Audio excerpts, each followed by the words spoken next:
নমস্কাৰ ছাত্ৰ-ছাত্ৰীসকল বিকাশ এডুকেশ্যন চেনেলৰ সকলো পুনৰ স্বাগতম জনাইছোঁ। আজি এইটো ভিডিঅ'তে আলোচনা কৰিম ক্লাছ 8ৰ অসমীয়াৰ পাঠ নং 13 হোমী জাহাংগীৰ ভাবা। ইয়াৰ আজি প্ৰশ্ন উত্তৰখিনি গোটেইখিনি আজি আলোচনা কৰিম। তেনেহ'লে ভিডিঅ'টো স্কিপ নকৰাকৈ শেষলৈকে চাই থাকক।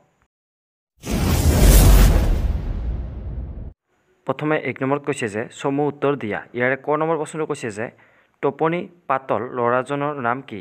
ইয়াৰ উত্তৰটো লিখিম যে এনেকৈ যে টোপনি পাতল ল'ৰাজনৰ নাম হোমী জাহাংগীৰ ভাবা এনেকৈ লিখিলে হৈ যাব। তাৰপিছত প্ৰশ্নটো কৈছে যে ইয়াৰ পিছত খ নম্বৰটো যে ল'ৰাজনৰ টোপনি পাতল হোৱাৰ কাৰণ কি আছিল? ইয়াৰ উত্তৰটো এনেকৈ লিখিব লাগিব যে ল'ৰাজনৰ টোপনি পাতল হোৱাৰ কাৰণ আছিল ল'ৰাজন ইমানেই তীক্ষ্ণ বুদ্ধিৰ যে তেওঁৰ চিন্তা শক্তি প্ৰবাহ মস্তিষ্কত নিৰবিচ্ছিন্নভাৱে বহি থাকে এনেকৈ বা এইখিনি লিখিলে হৈ যাব। তাৰপিছত গ নম্বৰ প্ৰশ্নটো কৈছে যে ইয়াৰ পিছত চিকিৎসকক দেখুৱাই অনাৰ পাছত মাক দেউতাকে ল'ৰাজনৰ বাবে কেনে ব্যৱস্থা ল'লে? ইয়াৰ উত্তৰটো এনেকৈ লিখিম যে চিকিৎসকক দেখুৱাই অনাৰ পাছত মাক দেউতাকে ল'ৰাজনৰ মনোযোগ বিজ্ঞানৰ প্ৰতি আকৰ্ষিত কৰিবলৈ সিদ্ধান্ত ল'লে। সেই অনুসৰি তেখেতসকলে বিজ্ঞানৰ কিতাপ পত্ৰৰে এটা গ্ৰন্থাগাৰৰ ব্যৱস্থা কৰি ল'ৰাজনক পঢ়া শুনাৰ সকলো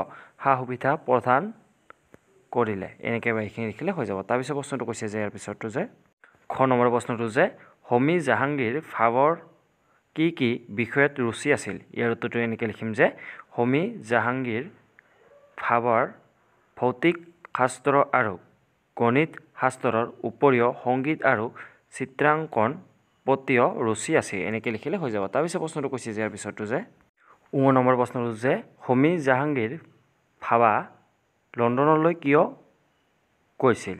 ইয়াৰ উত্তৰটো লিখিম এনেকৈ যে জাহাংগীৰ ভাবা লণ্ডনলৈ ইঞ্জিনিয়াৰিং পঢ়িবলৈ গৈছে এনেকৈ লিখিলে হৈ যাব। তাৰপিছত প্ৰথম নম্বৰ প্ৰশ্নটো কৈছে যে ইয়াৰ পিছত দৰাবজি টাটা ষ্ট্ৰাক্টৰ সহায়ত তেখেতে কি অনুষ্ঠান প্ৰতিষ্ঠান কৰে? ইয়াৰ উত্তৰটো লিখিম এনেকৈ যে দেৱৰাজী টাটা ট্ৰাষ্টৰ সহায়ত তেখেতে Tata institute of fundamental research প্ৰতিষ্ঠা কৰে এনেকৈ লিখিলে হৈ যাব। তাৰপিছত প্ৰশ্নটো কৈছে যে ইয়াৰ পিছৰটো যে তৃতীয় নম্বৰ প্ৰশ্নটো যে স্বাধীনতাৰ পাছত তেখেত কি আয়োগৰ মুৰব্বী হিচাপে নিযুক্তি হৈছিল? ইয়াৰ উত্তৰটো লিখিম যে স্বাধীনতাৰ পাছত তেখেত পৰমাণু শক্তি আয়োগৰ মুৰব্বী হিচাপে নিযুক্ত হৈছিল এনেকৈ লিখিলে হৈ যাব। তাৰপিছত প্ৰশ্নটো কৈছে যে ইয়াৰ পিছৰটো 11 নম্বৰ প্ৰশ্নটো যে তেখেতৰ প্ৰতি শ্ৰদ্ধা জনাই কি অনুষ্ঠান প্ৰতিষ্ঠা কৰা হৈছিল? ইয়াৰ উত্তৰটো লিখিম যে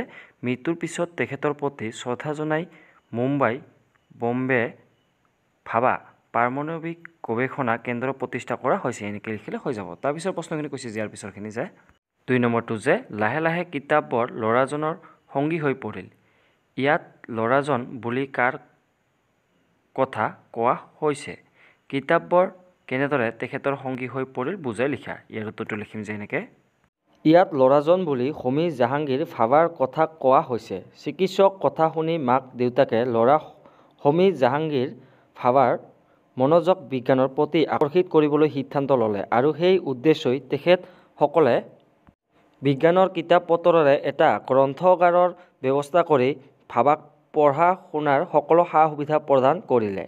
শিশু হোমী জাহাংগীৰ ভাবাই এই কিতাপ পত্ৰবোৰৰ সব্যৱহাৰ কৰিবলৈ ল'লে আৰু লাহে লাহে কিতাপবোৰ হোমীৰ সংগী হৈ পৰিল, অৰ্থাৎ তেখেত কিতাপ পত্ৰবোৰৰ লগত একাত্ম হৈ পৰিল এনেকৈ বা এইখিনি লিখিলে হৈ যাব। তাৰপিছত 3 নম্বৰ প্ৰশ্নটো কৈছে যে ইয়াৰ পিছৰটো যে হোমী জাহাংগীৰ ভাৱাৰ সপোন কি আছিল? এই সপোন কিয় ফলৱৰ্তী নহ'ল? ইয়াৰ উত্তৰটো এনেকৈ লিখিব লাগিব যে হোমী জাহাংগীৰ ভাৱাৰ সপোন আছিল পাৰমাণৱিক শক্তিৰ ক্ষেত্ৰত ভাৰতক এখন জাকত জিলিকা দেশত পৰিণত কৰাৰ। তাৰ বাবে তেখেতে পৰিকল্পনা কৰিছিল, কিন্তু তেখেতৰ এই সপোন বাস্তৱত পৰিণত হোৱাৰ আগতেই এক বিমান দুৰ্ঘটনাত তেখেতৰ মৃত্যু হোৱাত সেই সপোন ফলৱৰ্তী নহ'ল এনেকৈ বা এইখিনি লিখিলে হৈ যাব। তাৰপিছত প্ৰশ্নটো কৈছে যে ইয়াৰ পিছৰটো যে 4 নম্বৰ প্ৰশ্নটো যে হোমী জাহাংগীৰ ভাবাই ভাৰতবৰ্ষক ভাল পাইছিল এই কথা পাঠত কেনেদৰে প্ৰতিফলিত হৈছে লিখা। ইয়াৰ উত্তৰটো এনেকৈ লিখিব লাগিব যে হোমী জাহাংগীৰ ভাবাই নিজ দেশ ভাৰতবৰ্ষক ভাল পাইছিল, সেইকাৰণেই তেখেতে বিদেশত থাকি সুখেৰে দিন কটাব পাৰিলেহেঁতেন। যদিও বিদেশত নাথাকি দেশৰ প্ৰতি থকা ভাল পোৱা তথা কৰ্তব্য আৰু দায়বদ্ধতাৰ বাবেই তেখেতে 1940 চনত ভাৰতবৰ্ষলৈ ঘূৰি আহে। তেতিয়াৰে পৰাই এই বিজ্ঞানীজনে ভাৰতবৰ্ষৰ উন্নতিৰ কাৰণে অহোপুৰুষাৰ্থ কৰিছিল।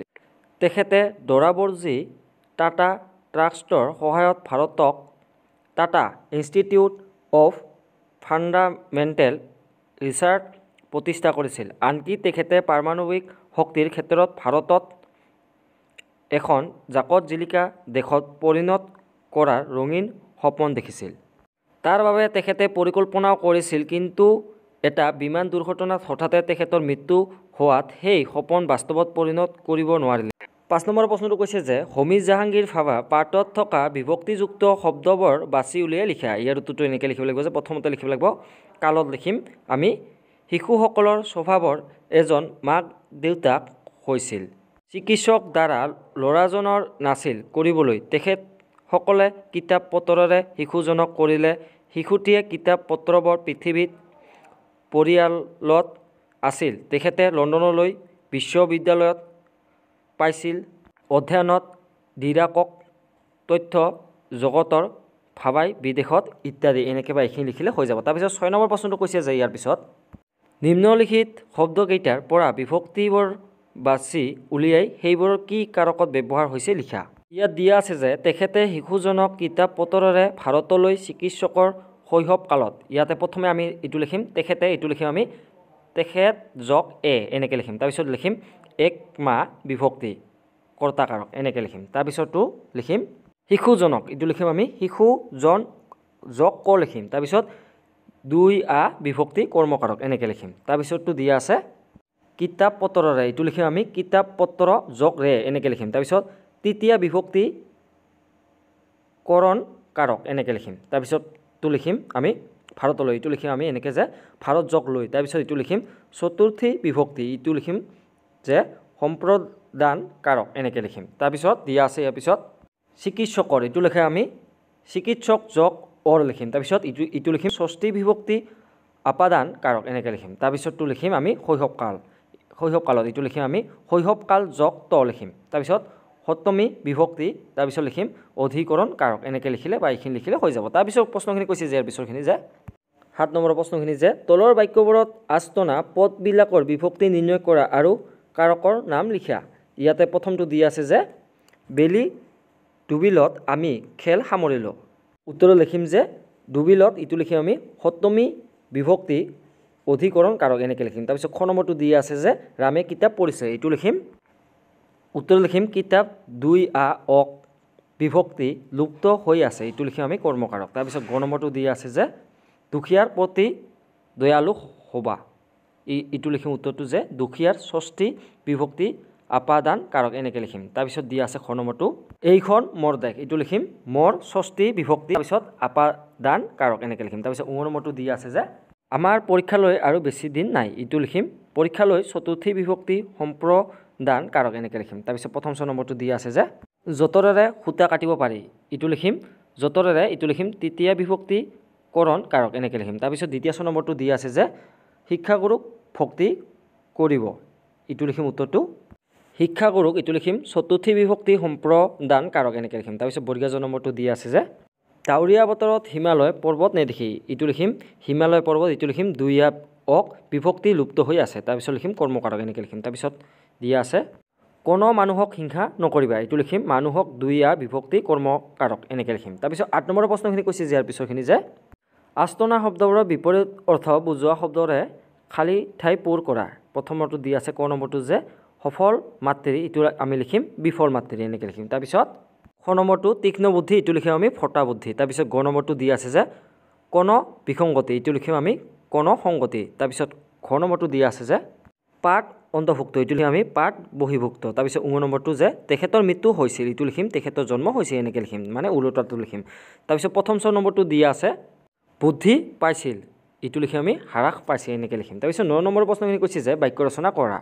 প্ৰথমটো দিয়া আছে যে অৱদান, তাৰপিছতটো ধাউতি জাকত জিলিকা আশ্বাস গৱেষণা সিদ্ধান্ত প্ৰথমটো দিয়া আছে যে আমাৰ অৱদানটো এনেকৈ সজাই লিখিম যে বাক্য ৰচনা কৰিম যে বিজ্ঞান জগতত হোমী জাহাংগীৰ ভাৱাৰ অৱদান চিৰস্মৰণীয় হৈ ৰ'ব এনেকৈ লিখিম। তাৰপিছতো দিয়া আছে ঠাউতে এইটো এনেকৈ সজাই লিখিম যে হোমী জাহাংগীৰ ভাৱাৰ চিত্ৰাংকন বিষয়টো বৰ ঠাউতি আছে এনেকৈ লিখিম। তাৰপিছতো জাকত জিলিকাটো এনেকৈ লিখিম যে সজাই পাৰমাণৱিক শক্তিত ভাৰতক জাকত জিলিকা কৰিবলৈ হোমী জাহাংগীৰ ভাৱাই সপোন দেখিছে এনেকৈ লিখিম। তাৰপিছতো আশ্বাসটো এনেকৈ সজাই লিখিম যে মানুহজনে দুখীয়া ছাত্ৰজনক সহায় কৰাৰ আশ্বাস দিলে এনেকৈ লিখিম। তাৰপিছতো দিয়া আছে গৱেষণাটো এনেকৈ লিখিম যে গৱেষণাৰ জৰিয়তেহে কোনো বস্তুৰ তথ্য গোৱা যায় এনেকৈ লিখিম। তাৰপিছত সিদ্ধান্ত এইটো এনেকৈ সজাই লিখিম যে জটিল কথাবোৰেৰে আলোচনা বিলোচনাৰ মাজেৰে সহজ সিদ্ধান্ত ল'ব পৰা যায় এনেকৈ লিখিম। তাৰপিছত 10 নম্বৰ প্ৰশ্নখিনি কৈছে যে যুক্তাক্ষৰ বহুৱাই শব্দবোৰৰ পূৰ কৰা হৈছে।